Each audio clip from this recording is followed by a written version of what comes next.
Bukod sa giant chicharon, may tatlong klase pa ng chicharon na ginagawa sa Santa Maria, Bulacan. Ang purong chicharon, belly chicharon, at back fat chicharon.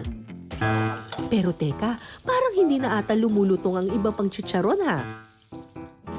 Jay, kulang ata sila sa kahoy pang siga sa mga pugon. Laban, Jay! Ilabas mo ang powers mo! Ayan, siguro okay na muna to. Dali natin siya sa sa pugon.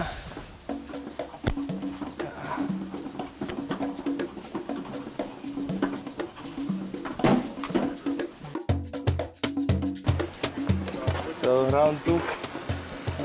Pagkuha ng panggatong. Try natin kumuha ng mas malalaking kahoy kasi sabi ni Kuya, mas matagal magbaga pag malaki yung kahoy.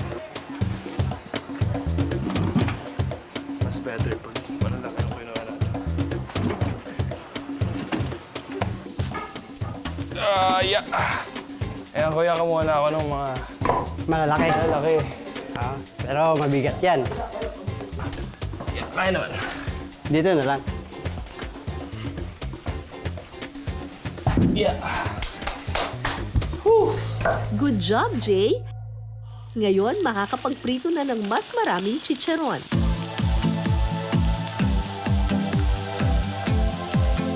Kada araw umaabot ng 500 kilos ng chicharon ang nagagawa rito. Ang mga nakarepak na chicharon nakakarating na ng Iloilo, Boracay, Baguio at pati na rin sa Hong Kong.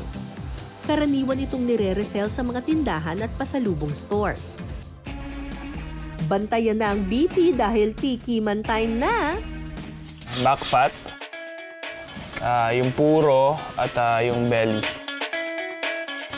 Unahin natin itong back fat. Sarap ng suka, oh.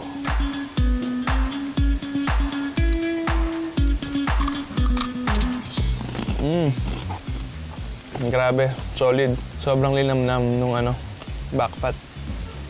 Yung balat. Tuman din natin. Sarap siya. Yung purong balat, ito yung lagi natin nakikita sa kalsada na yung normal na chicharon.